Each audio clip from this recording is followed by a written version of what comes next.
We Get Outdoors Nation. Today we're joined by a bow hunter, a TV personality, podcast host, author, and general awesome American, Mr. John Stallone. Welcome to the podcast. Oh, thank you. Thank you for having us. Thank you. Thank you for being on. It's a pleasure. I can't wait to have this conversation. You don't know how long I've been waiting to ask you some of these questions and some of the things in my head. But John, before we go any further, what should the world know about you? Well, I guess there's a lot. I've been hunting since I'm 5 years old. It was the first time I actually took the field with my dad. During an actual hunting season for deer. I'm sure he took me out before that, but my first memory of hunting is my dad propping the gun up on a fence at 5 years old and shooting a deer with him, which I don't recommend, by the way, because it almost traumatized. It was a little too much of a kick on that gun, having a 5-year-old shoot with it. But the overall experience was amazing. My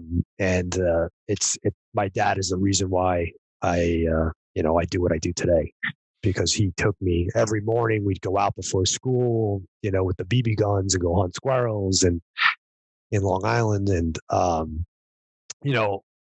just constantly, he's a very adventurous person. My dad gave up hunting about 20 years ago, by the way. He was a fairly accomplished hunter for somebody who never really or didn't have the tools that we have today to learn how to hunt and to whatever. He did very well as a hunter, and he's a very adventurous soul, like I said. And now he photographs for wildlife, and he hunts with his camera. Hunts animals with his camera. He's always super awesome close shots and getting at the bow range with his camera and taking pictures. So I followed in his footsteps with my desire to be out there, my desire to see what's over the next hill, So I got that from my dad, and I'm trying to instill that in my children. Also, I have a 11-year-old, a 9-year-old, and a 5-year-old. The 11-year-old is already taken a couple animals herself. The 9-year-old doesn't want to have anything to do it. And my 5-year-old, my son, he loves it.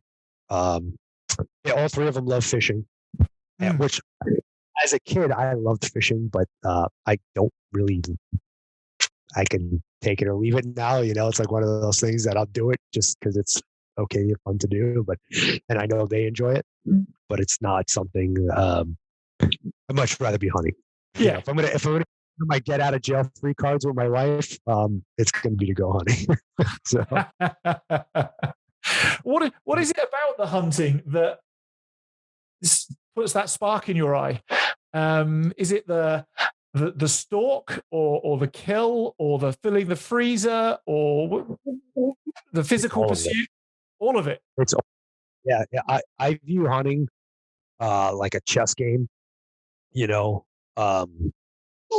And I just like all the moving parts of it. I love leading up to the hunts. I love the tinkering with my bow, and I love the practice. I love the building arrows. I love making bows. I love all of it. But if I had to narrow it down to one thing, it's just the adventure of it all. I love going to hunt new places. I love exploring things and figuring out, like, I don't consider myself a trophy hunter. Like, I don't need to kill the biggest, baddest animal out there. If the experience is what I'm looking for, then I've had a great hunt, and the few times that I haven't had good hunts is when the experience was ruined by whatever, too many other hunters, or just bad weather, whatever the case may be, and it doesn't happen. It hasn't happened often. Once or twice, maybe 3 times in my life, where I was like, that hunt wasn't great. I don't have to come home with something as long as I can take away the things that I'm looking for in a hunt. And I don't even know what those are specifically. To be honest with you, I just know that it's a part of me. I live it, breathe it. Like I dream about it. It's, you know, other than eating, it's probably my favorite pastime. It's definitely my favorite pastime. I'm a big foodie too. I like to eat a lot of good food. Well, there's not many people who can go and take their passion and turn it into a career. So I guess there must be something very powerful in there for you. Um, Yes. Hunting's a really interesting thing because if you were to go rock climbing, you pretty much can guarantee when you get in your car and drive to a rock face that you're going to go rock climbing. If you're going to go kayaking, you drive to the sea and you put your kayak on. Hunting, you can spend, and I have done several times last year, you can spend days on end traipsing around trying to find the animal you wish to fill your tag with. And come drive back home 4 days later with an empty truck and you're pretty tired and dirty. Right. And so I always think that what people don't get is it's actually far more than releasing the arrow or pulling the trigger or whatever it may be, because I've got a friend in Washington State who goes out for an elk every year, and I think he gets like one every 8 years or so. But he loves that hunting experience. That every year he's back, he's out in the bush in Washington State for I don't know several weeks, looking for that iconic elk, and yeah, right. It's a much bigger experience. Hunting, it's in the name, hunting. I mean, we should probably call it searching, but a lot of people say that's why they call it hunting and not killing, and it's very true. You're spending 90. I don't even know what the percentage is, but I'm going to throw an arbitrary number out there. 95% of the time you're out there, you spent searching or planning or practicing, and really the killing part is it's minimal. It's very minimal. There's so much leading up to that one part where you pull the trigger or release an arrow that's what people don't get. Like they don't know the feeling because they don't know what went into it. I always told people, I said, if you give me a week and go hunting with, or not even a week, give me 3 days and you see what goes into it, and you'll have a different appreciation. You'll have a different understanding of it. A lot of people just think you go out, they got the Elmer Fudd thing in their head. We've all been brainwashed by mass media about what a hunting is, or what a hunter is. It's you're a toothless redneck, running around shooting shit from the truck, while drinking beers. That's the mainstream perception of what a hunting is. I think when you tell people you're a bow hunter, automatically perception changes a little bit. At least in the past, it has for me. Like that's what I've. Oh, you're a hunter, da da da da. Yeah, I mostly bow hunt. I'll go rifle hunting here. Oh, you bow hunt, okay. And now they start thinking, looking at you in a little different light. But I still think that the main perception of what the hunter is Billy Bob. So they just don't understand. They don't understand what goes into it. It's a little bit like being Usain Bolt in some respects, because I often think, he trains for 4 years for 1 9.5 second moment in an Olympic final. And almost pulling the trigger or releasing the arrow is just like that. You spend all of that time for one blip. It's just seconds, really. And then you've got a freezer full of food. But I think it's that if people wanted to wrap their head around it, I think Usain Bolt or an Olympian has to be the way we need to think about it, where we train and practice. Because I bet you're out there with your bow multiple times a week, just shooting at targets. Yeah, absolutely. When I was a single man, or even when I only had one child, man, I spent probably 5 days out of every week practicing. I did crazy sports specific type training all the time. Now that one, I'm older. Two, I got 3 kids, and it's just time is limited. Uh, I don't quite do that, and my hunting has suffered from it because of it. So people are going to understand. People that spend that kind of time and understand what goes into those things to make somebody a very successful hunter. People that are serious that can actually understand and relate to it. Because there's all types of hunters. There's the guys who, and I don't want to minimize people. We'll call them the weekend warriors. The guys who, just go out, just have a good time and enjoy outside. And then there's the opposite, the extreme, the guy that just lives to hunt and he's, spends 90 to 200 days in a year in the field. And, and then there's everything in between. So I don't know. It's just, it's interesting, isn't it? Because it's the word. You're looking, or in my opinion, when I've only been hunting 3 or 4 times now, actually, and I only started last year, so I'm by no means any credible expert. Is there's a lot of moving parts, and the first for me is if I'm gonna take a shot at an animal, I want the thing to die as quickly as humanly possible and as cleanly as humanly possible, almost not knowing that that's what's happened to them.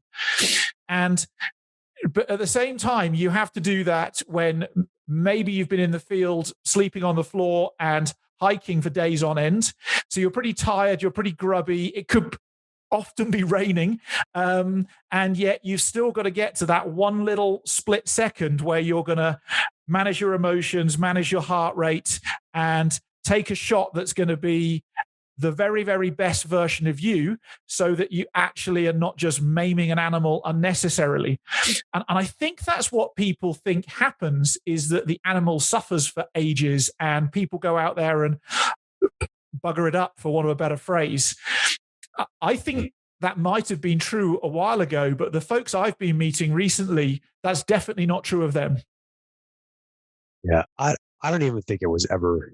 I think everybody, for as long as I've been hunting, most people go out with the intentions of one shot, one kill, clean, as humane as possible. I shouldn't say never. I have met 1 or 2 bad seeds out there in my life that they don't really care. And it's unfortunate. I think you could find that bad seed in any little thing that you can talk about. There's always got to be that one person that just doesn't do the sport or the activity or whatever justice because they're that type of person. But for the most part,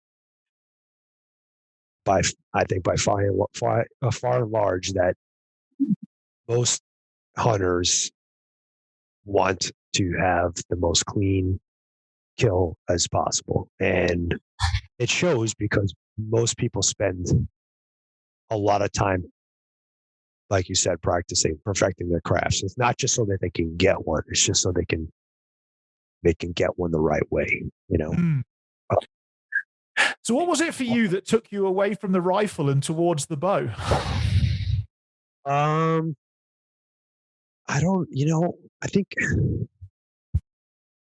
I really honestly don't really know. I don't know. I think at one point I felt that rifle hunting was unfair. Honestly, like I felt like it was unfair maybe. Like I don't know. I can shoot really far. And I've always been naturally a good marksman with a rifle. Like even as a kid, like I mean, I could shoot a sparrow with a BB gun at 50 meters with the open sights, and it was like nothing to me, And I might sound like this conceited bastard right now saying that, but it was easy for me, and so I was originally, I think I got into it because I was looking for something that was more of a challenge. Um, and then I think anybody who ever shoots a bow, there's a romanticism with it. There's like, I, I don't know. I don't even know how to explain it, but I know they talk about I've heard people talk about the mesmerizing flight of the arrow, or there's something, I don't know. Maybe it might be ancestral. I don't know what it is, but something about shooting a bow because you're part of it all. Mm. Like you're connected with the equipment. Even on a compound bow or whatever, you're still you're part of the machine. Really, the only thing part of the machine when you're using a gun is your finger. You know, if you can control your trigger pull, and you got a great rest, then the gun's a machine. It's gonna, the bow is a machine too. It's gonna do the same thing, basically time in and time out. But the thing about a bow is you are in the machine. You're part of the machine. So your body mechanics and all that stuff. And when you become part of that, it's like it's just more of a rewarding. I don't know. And then the closer proximity of the shots and all that stuff just kind of comes into play.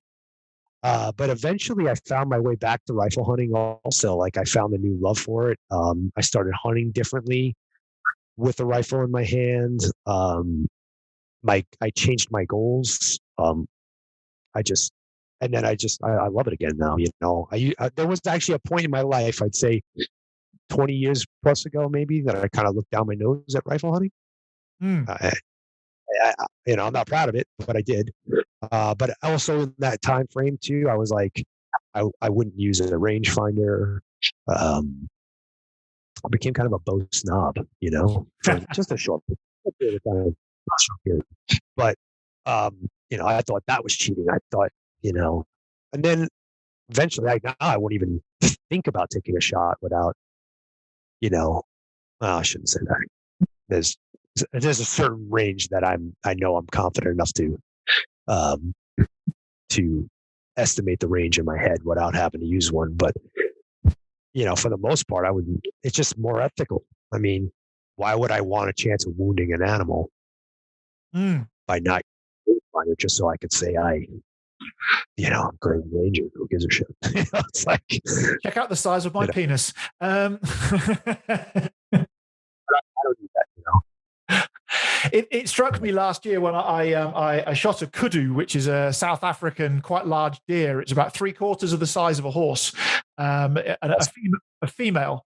And it was the very first deer that I've ever killed, or a buck here in South Africa is what they call all deers. And I get that it's almost unfair part because it was about 350 meters. And by the time you heard the crack of the rifle, the kudu was on the floor dead. I mean, it was, don't ask me how I got a headshot, but I got a headshot and it was gone. And it was an amazingly clean kill. And yet the kudu didn't stand a fighting chance in any way, shape, or form. They didn't know I was there. They were just eating grass, oblivious of the fact that there we were lying with a rifle. And the thing then that brings me back round to the bow is that the bow almost levels the playing field a little bit. It's almost as hard for you to shoot the deer or as it is for the deer to avoid you. Like actually, there's a degree of not equality, but there's, I don't know. It just feels fairer. And I'm not saying you shouldn't hunt with a rifle because I think if that's your thing, go do it. But I think that the skill level and knowledge and everything else with bow hunting must have to be significantly higher. It is. It is much. But so. Rifle has, at least here, and I've never hunted in South Africa or Africa, but period. But rifle hunts have their own challenges.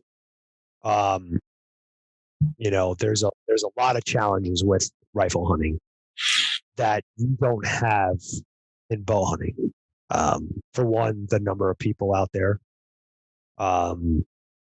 So there are things that kind of level the playing field in what I'm getting at in that you know, that type of hunting. Um, and that was my feeling that you said, I was laying 350 yards away. I could shoot it in the head, blah, blah, blah. But if you start thinking about it, you did everything right to get to that 300 yards that they didn't know you were there. You did everything working up to that, to that point to be able to take that shot and be accurate at that shot with that shot. Um, and it's not just the marksmanship, because marksmanship is just a small part of it. I have friends that can, shoot a aspirin tablet at 500 meters and not even blink an eye. And you take them out in the field, you stick a deer in front of them at 150 yards, and they miss. You know, so that's why I never minimize. I never minimize the ability of a good rifle hunter. And I never compare it to bow hunting. And at least I don't any. Like 20 years ago, yeah, all day long. But I started looking at things from a different, with a different set of glasses on, and it made more sense to me now that I'm older. Now that I've been on both sides of the fence a lot. It's what you want out of it, and don't let anybody take it away from you. If you're a rifle hunter, enjoy it. Just do it ethically and safely, and just have fun with it. I definitely, I brought up the whole, looking down my nose and stuff like that, so you can understand where I come from, but not because I still feel that way. Yeah. So it strikes me on planet Earth at this point in time, there's a 10% group who are so blinkered about anti-hunting that they're off one side of the equation, and then there's a 10% group who are so pro-hunting they can't hear any other conversation or argument off to the other side. And then there's 80% of the population who are just sat there going, I get it. Like I get the idea of taking a deer and filling my freezer with organic meat that hasn't been through a horrific abattoir, so on and so forth, feeding my family. And yet they think about it and never actually go and I was going to say pull the trigger, but what I really mean is go and take action. What are your words of wisdom to that 80% who are just sat there considering it but haven't taken action around it yet? Well, this is kind of a double-edged sword, because we want more people on our side, let's say, right? We want more people to be pro hunting. But with that, we get to a certain point and there's too many hunters, then the quality of our hunting goes down, right? Well, I always tell people, and I believe me, I've been working on hunter recruitment for years now. But there's a certain point where it's a diminishing returns. You just want people who are hunter friendly and will understand it. So I think educating non-hunters about what hunting is and what hunting is to you, and the benefits of hunting as a whole, management purposes, the revenue from it, all the good positive points of hunting. I think education is the key, and just educate people just so they have an understanding of it, and that when something is presented in front of them, hey, do we ban bear hunting in California or do we not? They're going to side with you, as opposed to siding with the whiners on the other side about, saving precious bears because hunters kill off all the bears, whatever their rhetoric is. But I think so. For me, I look at the 80%, the people who have an idea of what hunting is in their head, it's going to be hard for you to change that without you showing it to them. So maybe invite them out to go hunting with you one day and see what goes into it. Those people who automatically dismiss hunting, like, oh, how could you possibly do that to those poor animals? My first question to them is, do you eat? And if they say they do, I automatically write them off as just people that just don't have anything up top, because meat doesn't fall out of the sky. It doesn't grow on trees.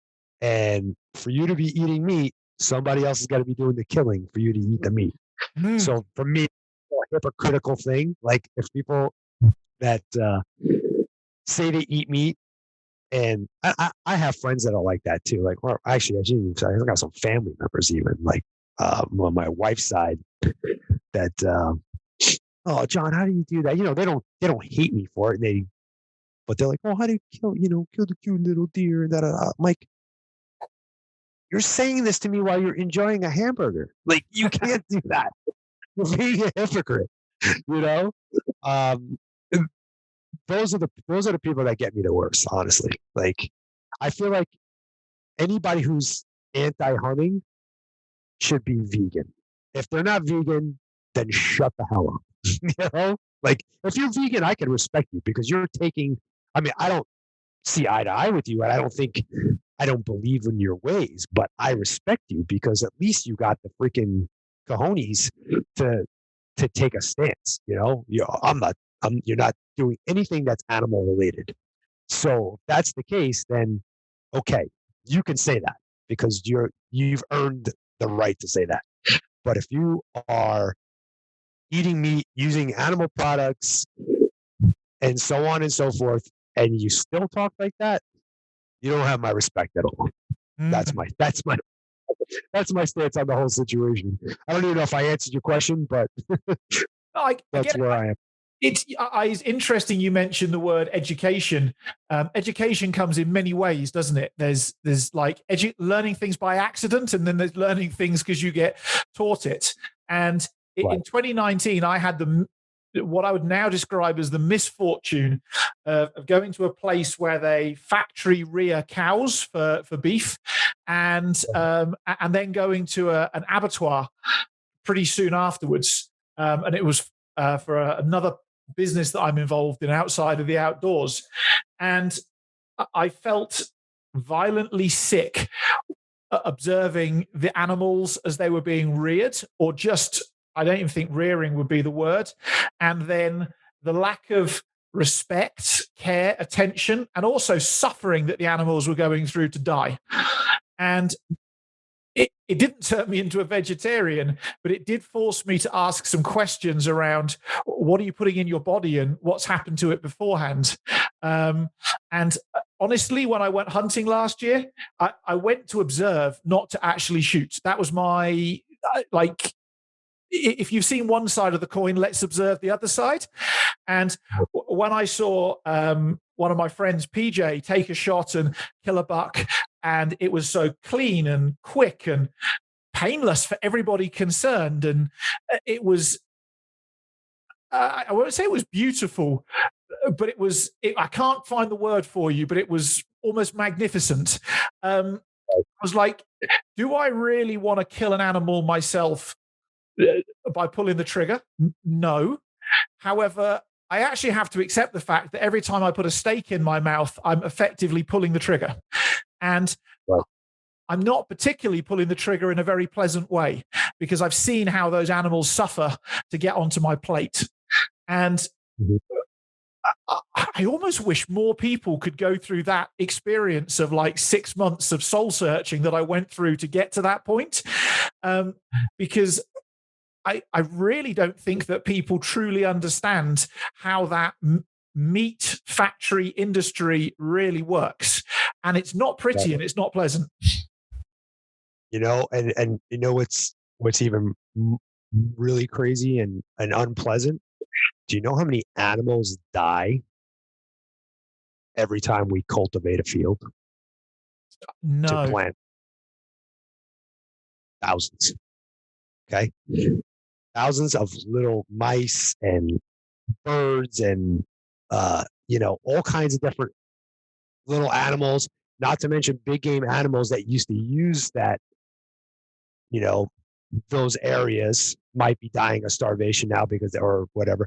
There's a lot, there's like actual statistics out there that um and I don't know what the numbers are. I wish I had this because I didn't know we were going to talk about this, but um I wish I had these numbers for you. But basically, I'm gonna throw an arbitrary number out there. For every acre of, land that's cultivated, let's say 1,000 different species of different species of animals die.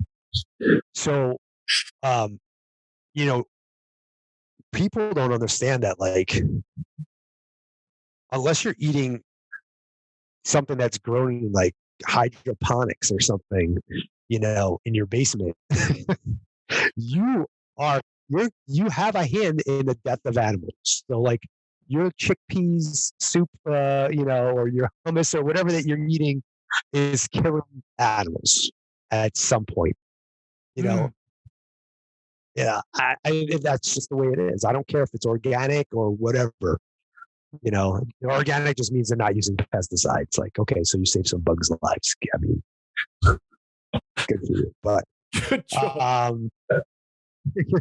but it's just that's just the reality of it. That's the reality of it. And if fish, like the fishing industry is freaking ruthless. Do you know how many animals that are not the target fish end up dying because of commercial fishing? Like, okay, now if you're not out there with a pole and a rod and pulling in your own fish, like that's about the only, I guess, clean. It's just like hunting. It's hunting. So that's why hunting and fishing are with a rod and reel rather, is like the only like clean way and morally clean way that you can harvest, meat for your body. Mm. That's like if you're not if you're not growing your vegetables in pots and you're inside your house, you're effectively still doing what you're trying to save. You're killing off animals. So, It's crazy as there's well. a lot of research out on that. You could definitely We'll dig around for some of that and put that in the show notes beneath, just to give people some stuff to go read. But it's crazy that, generally speaking, from what I can work out, when you go hunting, you kill enough to fill your freezer, maybe, but then you draw the line. That's the weekend done, or the trip done, or you've filled your tag, or whatever it may well be, depending upon where you are in the world. But if you go and look at the statistics, they say 40% of all commercial food is just thrown away to trash, which ultimately means 40% of all animals that are reared for the table actually get thrown away as trash. That's a I just think people should go and get a bit more educated. Sorry, I'm going to go on a soapbox if I'm not careful. So let's move on. For sure. So you mentioned before we hit record about, and I saw on your Instagram today as well, the desire to ban bear hunting in California. So without us disappearing too far down the rabbit hole, what's the news and views on from John on that bear hunting ban in California potential? Well, it's politically driven. There's ties to the guy who proposed it. The representative who proposed it has ties to Humane Society. So we know it's politically driven, and I know that it's definitely put in place by the antis. There's no science behind it, because bear numbers now are up 400%. 400%. That's and I don't remember the year exactly now, but 400%. And the blacktail numbers are down. And it's not that so much the bears kill blacktails, because they do kill a lot of fawns and stuff like that. but bears steal carcasses from mountain lions. So the mountain lion's forced to go kill another deer, and there's that waste there that we were just talking about. And so a mountain lion will kill one deer a week, but now that mountain lion's having to kill 2 deer a week, or whatever. So the numbers have been declining for black-tailed deer, and especially in the coast for California, because the bear numbers are so high. And I wish I knew the numbers about this. My buddy Charles Whitlam, he's kind of spearheading the movement right now, and he shared a few numbers with me, and hopefully I don't screw them up. But I mean, the number of bears that hunters actually kill versus the amount of tags that are purchased are, I mean, slim, like small. So all that revenue that's generated for the sale of of those tags goes back to helping the wildlife out. It's something like 20,000 tags, and they kill like 1,700 bear. So Jeepers. Yeah, it sounds crazy like that. I don't have the exact numbers, but it's so if you can imagine, like, what there's going to be a lot of negative implications if they get rid of the deer herd's going to get hurt from it. You're going to see more bear human interaction because they see it now. So California is the only place in the United States where they ban mountain lion hunting, and it is the only state in the country that consistently has maulings and deaths from mountain lions with people. So put 2 and 2 together.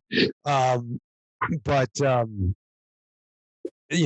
going to happen. The deer herd's going to hurt, and then ultimately the bear population is going to hurt. When there's too many of them, that's a horrible way to die of starvation. And bears are notorious for killing off each other. They're very territorial, and the males will kill off the cubs if just to make a sow coming back in heat. It's a brutal world that people just don't understand. But I think the main hurdle here is something you and I quickly discussed is the people problem. And the people problem is that there's a lot of hunters that don't bear hunt, and even some that are against bear hunting, but they don't look at the bigger picture. It's the same thing that we have going on in this country right now politically is, people just cut off their nose to spite their face. And that's because they're trying to solve one little aspect of their life. If I do this, it's going to solve this little aspect of my life, but they don't look at the big picture. And this constantly goes on in the hunting world. Constantly, hunters are not unified. We don't care. I'm a guy that lives in New York. I don't care about the guy in Arizona that's trying to save mountain lion hunting, because I don't mountain lion hunt and I don't live in Arizona, so I don't give a shit. And this is a constant thing where on the other end of the spectrum, the anti-hunting groups have no problem locking arms together, even though they all have their own little niches. Save the whales guys have their thing. The save the penguins guys, the polar bear guys, they all have their own little niches. But when they need to, they lock arms and come up against us as a unified front. We don't do that. We don't give a shit about Joe Schmo down the block who only hunts turkey. He doesn't care about me because I hunt elk. It doesn't affect them. So if it doesn't affect them, they don't care. But what they don't understand is that little by little, they chip away. They take a little bit more hunting away. Take a little bit more hunting away. Eventually, I'd say 10 years down the line, they're going to come for you in your turkey hunting, and you're going to be like, oh, who's going to help me fight this fight for my turkey hunting? Well, all those people that were into lion hunting and bear hunting, whatever, and that went away, and they picked up a new hobby like golf or whatever because they're no longer bear hunting. They're not there to help you.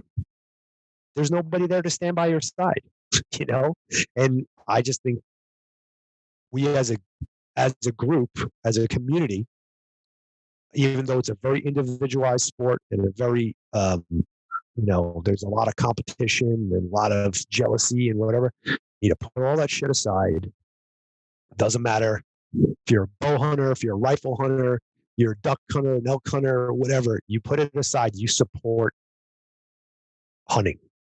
There's certain types of hunting and certain things in hunting that might be bad for hunting as a whole. Like, I don't know. I can't think of something right now off the top of my head, but let's say something outlandish like using robotics, sitting on a computer, shooting a deer on a computer screen, and it's actually doing it in Texas or something crazy and stupid. Obviously, don't support shit like that. That's not going to help anybody. That's not going to win the hearts of anybody. Chucking spears and torturing animal, whatever stuff like that. That's not going to help anybody out.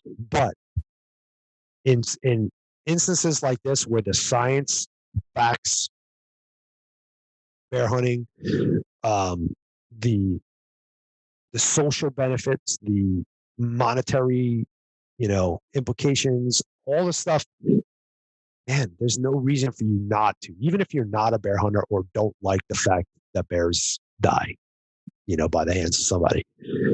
You got to understand that it's hunting and you're a pro hunter, support hunting.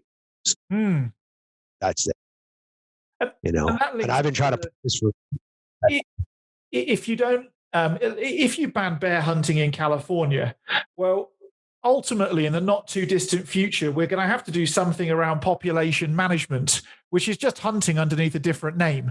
Because as you rightly said, you'll wipe out the blacktails. Ultimately, the lions and the bears won't have anything to eat, but equally, the bears will probably be the dominant alpha predator that's in vast, bigger numbers. And so, can you really actually ban hunting forever? Because you're going to end up in a population management place within just a few years, I'd guess. It's only going to take a few high-profile bear maulings outside a shopping mall somewhere, or in somebody's back garden, or something crazy, before all the people who said please ban bear hunting are going to be having their arms up in the air because the government's not doing enough to protect them. Right. Yeah. I honestly don't know. This country, especially the United States, because it's a very big sector of the hunting, we've grown up with it. The country as a whole has gone from its infancy to where it is today with hunting. And it's so integrated into everything that I don't think that they could get away from hunting completely. But it could be very much like it is over there in the UK, very controlled, only private land, that kind of, it could get to that point. I see it possibly. Yeah. So I have a degree in wildlife management. I'm a rangeland manager and ecologist, and I have a professional certificate in both deer management and wildlife management. And from when I put that hat on, okay, and I look at it, I always look at it like this: whenever you put your hand into a system, okay, and you alter something, it affects something on the other end of the spectrum. And we see this in the environment. You see this there's a yin and yang, You can't mess with something and not expect it to affect something else. So, like, I think predator control, if you're going to have deer hunting, you're going to have this, you're going to have that, you have to have something to manage the other side of the spectrum as well. And if you're not going to, okay, now we're going to okay, here's a good story. If you ever get a chance, I want you to look up what happened on, because it's a very sad story, and how we almost lost the most famous deer herd in the United States, which is the Kaibab mule deer. Okay, and the short story of it is, we basically went in there, shot off all the killed all the predators, because we wanted the deer herd to get to a certain point, and there was no predators around, but there was still cattle ranching going on, and between the cattle and the deer, they completely screwed up the habitat. And all these deer started dying of starvation and yada, yada, yada. So basically, and this is like the infancy stages of how the United States started, doing its management practices and so on and so forth. But it's just a prime example that once something's been introduced, there's a whole set of management implications for it. Like you gotta manage it holistically. Everything's got to be managed holistic. Well, then people have the argument to say, well, just ban all hunting and just let the predators do their thing. Well, the problem is, so like we have an area down here in Arizona that the last U.S. Fish and Wildlife manager that came into said, let's get rid of all the watering holes. Let's get rid of all the man-made watering, blah, blah, blah. Now, those watering holes have been there for 60 to 100 years, okay, from cattle ranchers before it became a wildlife area. So these deer got used to those things. The deer population suffered because they took those water out. Well, because their thinking was, well, the deer didn't need it before it was here. Why do they need it now? Well, the weather patterns are different. The amount of rain Arizona gets is different now. All these little things. Plus, it's been 100 years or 60 years. Those deer, and a deer's life cycle is only 5-7 years, maybe. And, they got used to that. And, if you look at it lineage wise, like that deer's father, his grandfather, his great grandfather, whatever, have all used that water hole. That those deer don't know anything different. And now you take that away, and now all these deer are suffering. So like that mentality of, oh, well, let's just get rid of hunting and, everything will right its ship. That ship might not ever right itself. We've already stuck our hands in there at one point. It's not, you can't, I guess somebody who's got a really great brain for it all could figure it out some kind of a way to make something work, but it's not an easy road. It's not an easy task. And honestly, it's going to kill off a lot of wildlife in a very horrific way if you do that. So I think I just went around in circles about 10 times for what I was trying to say, but I think hopefully you got the answer that you wanted. Yeah, I got your answer, so that's all I really wanted. I think there's a lot of people who say, oh, well, let the animals sort it out for themselves. But as human beings, what we have to recognize is we've already tampered with the environment to a huge degree just by building houses and putting tarmac down and flattening areas for agriculture and so on and so forth. That actually there's to let it go back to how it was. Well, every American needs to pack up sticks, get back on a ship and go somewhere else. And even then there's a fair chance it won't settle itself out. Exactly. That's my point. You said it better than me. Thank you. I summarized everything. Look, just like this. So we're coming towards the end of our time together, and I suppose what I'm really curious about is what's up next for you. You've got TV work, you've got your own private hunting that you do, you've got books. What's on the agenda? I don't know that I'm going to add any more to my plate. I'm actually not doing the TV stuff. I haven't been doing the TV stuff for a little while now. It's 2016 or 2017 was my last episode that I ever filmed. I still do some like major film work. I might like release one if I have a hunt that I really want documented. I'll do like a documentary style film. Still, but mostly it's just my podcast, which is called Days in the Wild. Spend most of my time doing that. It's it's a type of how-to type podcast. Excuse me. And people ask questions, send me questions, and I bring on a guest that I feel is best suited to answer those questions in that niche or that hunting or that species or whatever. So it's fun. I always learn new stuff myself. Share a lot of my own personal experiences in that. We do some storytelling sessions and stuff like that, so guys get to kind of hear what they want to hunt in through somebody else's eyes, and then be able to apply it on their own. It's a fun thing.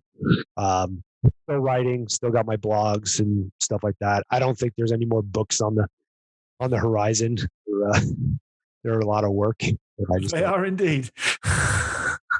Mostly just a lot of hunting. Hopefully, personally for myself, we guide here. I have a outfitting business in Arizona, and I guide a little bit in South Dakota as well. Yeah, so that keeps me really busy. Cool. And if people want to come and hang out with you, catch up with you, maybe get guided by you, or listen to the podcast, where's the best place for them to come find you? The best is daysinthewild.com. That is my portal to everything. My guiding service is there. My podcast is there. You can get to my blog from there. So that's the easiest. You can find me on Instagram at John Stallone or Facebook at John Stallone. Yeah, Days in the Wild is probably the best all around. Cool. I'll pop the link for that in the show notes beneath. But I know today you're a bit short of time, so I just want to thank you for getting out there and sharing some of the realities of hunting that I don't think people are aware of. And the only way we're going to do that is by media, putting stuff out there that's true and honest and a real reflection of what's really happening out there. And I'd encourage all hunters out there to take your mission of banding together to support each other, even if what I do is different to you and vice versa. We've still got a lot to lose if the erosion of hunting rights disappears. So please do that. Is there anything from you that you'd like to finish off the show with? Just be kind and courteous to each other out there, especially those people hunting public lands. That's definitely something that I've seen since hunting, especially since COVID's hit. There's been a lot more hunters out in the field. You just remember everybody's out there chasing the same experience that you are, so give them the opportunity to do so. So yeah, that's it. Cool. John Stallone, thank you for being incredible. Thank you for coming on the podcast today. And we look forward to following you through Days of the Wild for whatever it brings for you in the future. Have an amazing 2021. Thank you very much. You too.